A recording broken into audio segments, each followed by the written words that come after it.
Naggaling na kayo sa doktor, di ba? Na-diagnose siya na Stage 4. Stage 4. Prostate. Prostate, ha? Okay. Kaya kayo nagpunta rito, pangalawang session na tayo, di ba?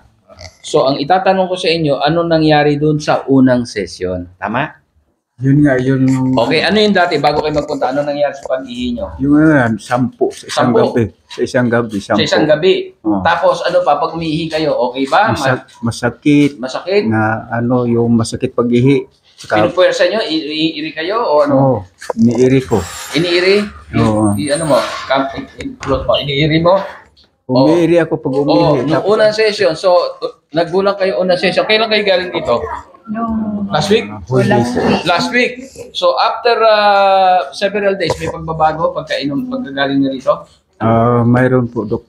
Ilan? Ano na lang? Yung 10 niya, naging 8. Naging 8 after 2 days, ganyan? Oo. Sumunod? Naging 6 na lang. 6. O di kumanda. Tapos itong huli, itong mga 2 gabi na, kasama kagabi, 2 na lang. 2, very good ha. Una na, Diyos sa inyo ha. Panalangin lang ha. Pero yung pag-iri nyo, todo pa rin, hindi na? Hindi na. Gumaang na. Oo. Kaya ko kayo in-interview nito dahil ang daming problema ang prostate ngayon sa lalaki ha. Lahat tayo involved dito. Baliw, babae, may asawa, lalaki, di ba? Kakailan marunong tayo ha. So iniinom nyo lang yung binigay namin sa inyo, di ba? Yung Abiso Superfoods, di ba? Ito, pakikita ko lang. Pakita nyo to, ito yun ha. Ito ba? Yan yung Abiso Superfoods, di ba? Pagbutihan nyo, nakatulong ha. 100% nakatulong sa'yo, kahit tuloy-tuloy lang ha. Ha?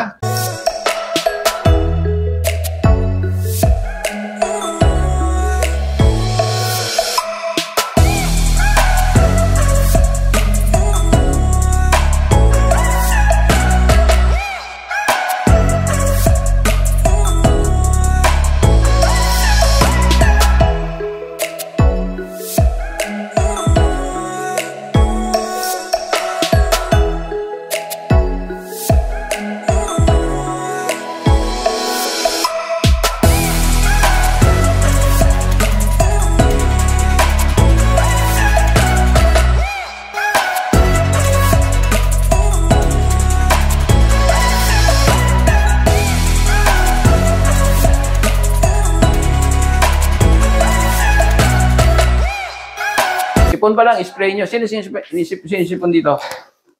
Sprayin mo siya, ha? Spray kayo. Tingnan. Meron na po. Nag-spray kayo? Nakabili na po ako. Kailan pa? Nakalinggo.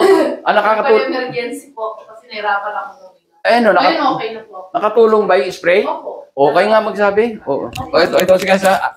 Ano sabi nyo? Ano po, nagtumawag po ako dito kasi nahirapan akong huminga, ubo ako ng ubo, ang daming antibiotic, ang dami kong gamot.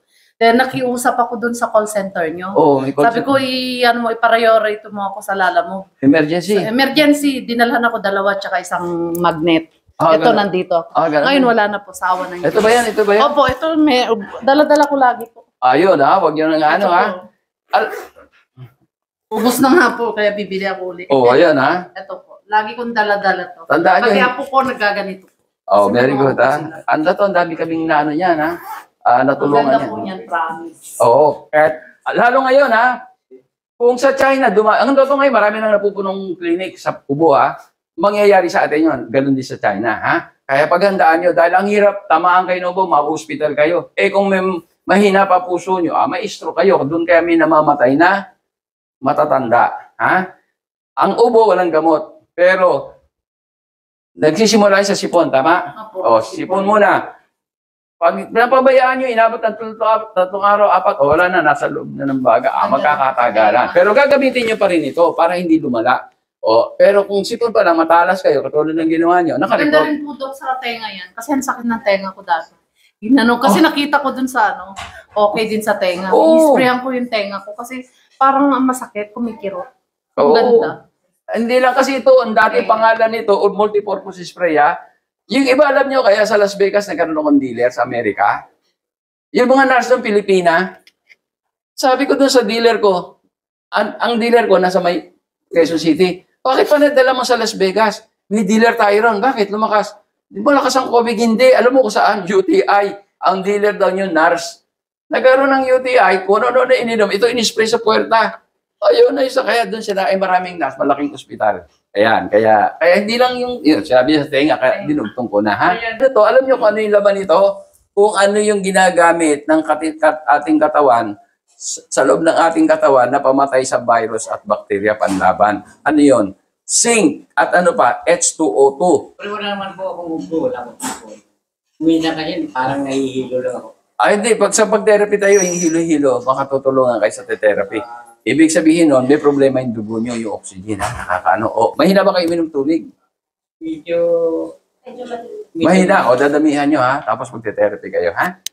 Okay, mababawasan na. Yung karanasan ko dito sa magnet na to, pero bago ko naalala to, galing na kami dito noon eh. Diba, nagpaano na kami. Gano'n na. So, gumanda pa ganun, pati yung likod ko, yung sa likod ko, hanggang ganun, wala na eh. Hindi, wala. Ayos na siya. So, ito lang ngayon, bibiyahin na kami ng Mindanao. Yung aeroplano, habang umakyat yan, may pressure yan. Nahirapan ako huminga. Naranasan niyo ba yung pag huminga, parang may tumutusok sa... Sa akin, lumalala siya ng lumalala. Hindi na ako nagpalata sa magulang ko. Parang kumukulo, parang may gumagano habang huminga ako. Medyo matagal, pinabayaan ko lang kasi minsan nawawala, di ba? Hindi, lolong lumalala. Sabi ko, naalala ko yung dugo. Malapit siguro dugo ko. Yun, dumapot, di ba? Nandito na sa akin yung bagong ganyan. Kinuha ko magnet. Pag tapat ko, siguro 2 to 3 seconds, ang luwag ng hininga ko, sabi ko, grabe to. Naalala ko lang sa salamat talaga sa kamay talaga. Dabi.